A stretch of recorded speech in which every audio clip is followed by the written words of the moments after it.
Assalamualaikum warahmatullahi wabarakatuh. Jumpa lagi dengan saya guys, Cak Mujib. Gimana kabar teman-teman semua? Semoga sehat selalu dalam lindungan Allah Subhanahu wa taala, dijauhkan dari segala mara bahaya, malapetaka, bencana dan bala serta berbagai macam penyakit. Amin amin ya rabbal alamin. Oke, kali ini kita akan reaksi sebuah video guys ya. Yang mana di sini ada Ustadz Malaysia yang sekolahkan Presiden Indonesia katanya guys ya. Macam mana ini? Jadi tanpa berlama-lama jom kita simak videonya. Let's go.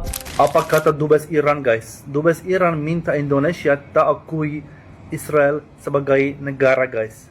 Dan aku sangat penasaran Indonesia akan jawab apa. Dan kalian pikir apa guys? Aku mau lihat pikiran kalian. Baik, Iran meminta Indonesia tidak mengiktiraf Israel sebagai sebuah negara. Permintaan itu disampaikan Duta Besar Iran ke Indonesia, Muhammad Borujerdi, kerana tindakan negara haram itu yang menceroboh Palestin. Menurut Borujerdi, seperti dipetik media tempatan, Iran menganggap Israel sebagai sebuah rejim yang menduduki wilayah Palestin dan perkara itu tidak boleh diterima. Borujerdi turut menegaskan bahawa Iran sejak awal lagi tidak pernah mengiktiraf Israel sebagai sebuah negara. Susulan itu beliau harap Iran dan Indonesia mempunyai pendirian yang sama terhadap pihak yang menduduki wilayah negara lain. Bagaimanapun, Iran katanya mungkin mempertimbangkan semula pendiriannya terhadap Israel dengan syarat jika seluruh masyarakat di wilayah yang diduduki rejim dapat menikmati sistem demokrasi dan kerajaan dibentuk melalui proses demokrasi. Sebagai konteks, Presiden Indonesia Prabowo Subianto tahun lalu menyatakan kesediaan Republik itu untuk segera mengiktiraf Israel serta menyokong semua jaminan keselamatan untuk Israel sekiranya Israel mengiktiraf kemerdekaan dan kedaulatan Palestin. Berdaulat. Dan kita mesti pertahankan hak sahabat-sahabat kita, termasuk Iran yang telah dizalimi, dan kita pertahankan hak Iran untuk serang balas mempertahankan maruah negara mereka. Malaysia menolak bergabung dengan Board of Peace. Indonesia justru duduk di KTT-nya. Dan yang lebih menariknya lagi, forum ini membahas tentang masa Gaza. Board of Peace merupakan inisiatif yang digagas langsung oleh Donald Trump. Pertemuan pertamanya sudah digelar di Washington DC dan Indonesia pun tentunya hadir dan menyatakan komitmen mendukung stabilisasi Gaza. Sementara Malaysia tetap memilih untuk tidak ikut dengan alasan tetap berpegang pada PBB sebagai jalur utama multilateralisme. Menunjukkan kelemahan yang ketara dunia Islam ini. Untuk menyuarakan pandangan pun tak ada upaya. Bukan untuk lawan, untuk suarakan boleh dikira dengan jari. Untuk ucap takziah kepada Imam Ali Khamenei yang terkorban, beliau dan sebagian anggota keluarganya kena dibom oleh Israel. Boleh kira hari-hari kita lihat, saksikan pembantaian yang dimulakan oleh Israel dan Amerika. Tidak ada upaya. Dan lebih menjadikan ialah kerana kita agak lupa tentang derita rakan-rakan kita di Gaza dan Palestin. Bolehkah kita sokong Iran dalam serangan mereka terhadap musuh Islam, sedangkan kita tahu mereka adalah Syiah? Baru lagi saya tanya Tok Guru Haji Adi di Rusila minggu lepas.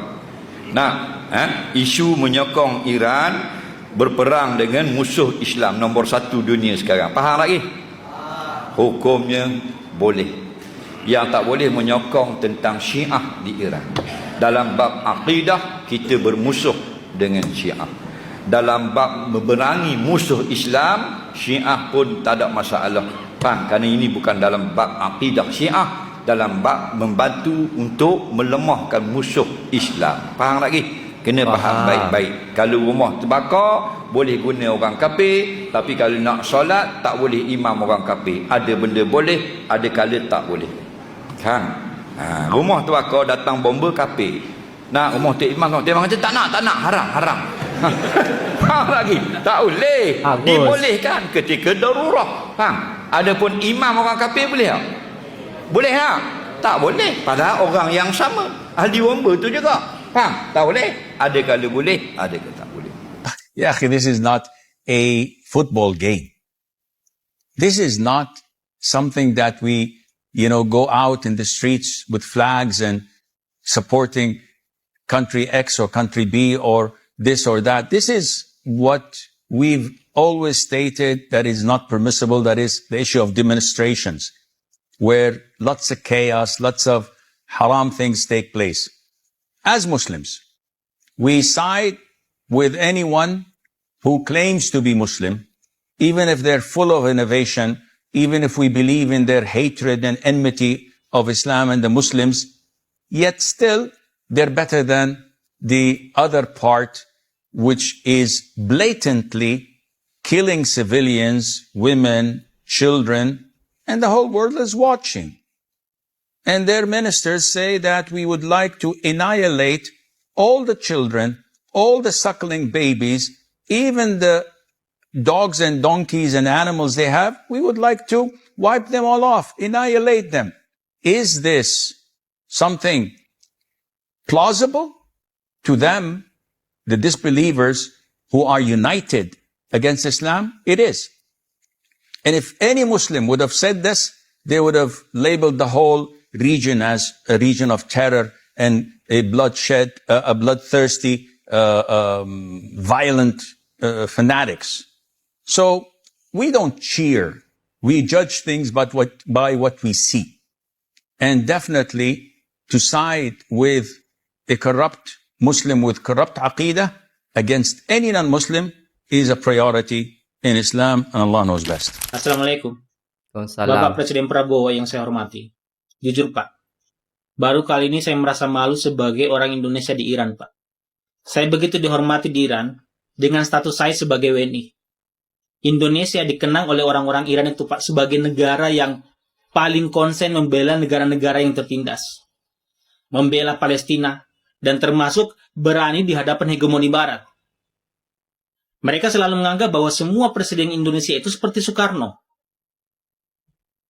Semua presiden Indonesia yang melakukan kunjungan kenegaraan ke Iran itu pasti membicarakan mengenai pujian Iran pada Indonesia sebagai negara besar yang memprakarsai gerakan non-blok.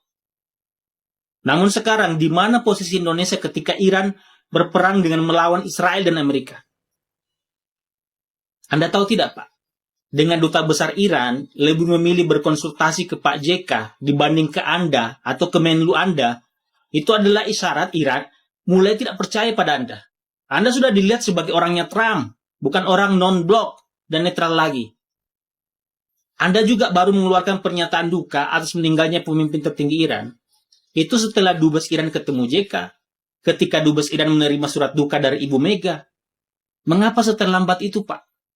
Belum lagi, saya belum mendengar Anda mengecam serangan ilegal Israel dan Amerika atas Iran. Apa hanya karena keduanya adalah teman Anda? Sudah punya satu grup WA dengan keduanya? Anda malah melakukan lompatan terlalu jauh dengan bermaksud ingin memediasi. Anda tahu apa pernyataan Presiden Pezeshkian atas tawaran mediasi itu? Secara kasarnya beliau bilang begini, yang perlu Anda mediasi itu adalah negara yang lebih dulu mengawali agresi, yang memicu agresi. Posisi Iran dari dulu tegas dan jelas. Iran tidak pernah mau memulai perang, tapi kalau diserang, ya Iran membalas. Kok Iran yang diminta untuk menahan diri? Majlis Ulama berarti Majlis Ulama Iran yang dipilih setiap 8 tahun sekali melalui pilihan raya telah memutuskan semalam bahawa Mujtaba Khamenei, iaitu anak kepada marhum Ali Khamenei, dipilih untuk menjadi ayatollah ataupun pemimpin tertinggi di Iran. Ini orang dia berusia 57 tahun, 2 tahun lebih muda daripada saya. Disebut sebagai 5 pemimpin awal. Tapi saya kata barangkali kerana dia adalah anak Mujtaba. Sebutan dia walaupun tuan-tuan heja MOJTABA, sebutan MOJ menjadi Mus. Jadi dia Mujtaba. Mujtaba Khamenei, saya dengar dalam sebutan Arab tadi Mujtaba Khamenei. Mujtaba pada hari yang dia dilantik, kita tak nampak gambar yang ada adalah gambar lama, kecuali foto Mujtaba pakai baju askar je 2 hari lepas, tanda dia telah mendengar khabar bahawa dia dipilih. Mujtaba ni pada hari dia dipilih, dia sebenarnya waktu tempat kediaman bapa dia dibom, isteri dia ada di situ. Jadi Mujtaba kehilangan bapa dia Ali Khamenei, ibu dia, isteri dia, anak dia, anak saudara dia, abang dan kakak ipar dia. Sebab ramai orang berada dalam rumah ketika Amerika melancarkan siri serangan dengan Israel, mengebom untuk mencari sasaran ahli Khamenei. Dia berusia 57 tahun, lahir pada tahun 1969. Dia memang berada di sekitar ulama-ulama hebat di sana, menjadikan dia sangat popular di kalangan IJRC kerana di kalangan klerik ataupun calon-calon yang dipilih, dia ni ada pengalaman bertempur. Kerana dia ketika usia muda dia, bila perang di antara Iran dan Iraq berlaku 81-88, Mu'tabar yang lahir pada tahun 69 pernah berjuang bersama dengan IJRC dalam perang sepadan tersebut. Jadi oleh kerana ini keadaan perang, mereka memilih seorang yang ada pendidikan agama dan terlatih dengan strategi perang. Itu menjadikan Mustabar ni menjadi seorang yang lebih kanan berbanding calon-calon lain yang terdidik dengan pengajian agama tetapi tidak mengalami pengalaman perang. Alright guys, dah selesai. Gila sih ini, gila banget sih guys. Gak tahu, malu sih guys ya. Aduh. Coba kita baca komen aja di sini ya guys ya.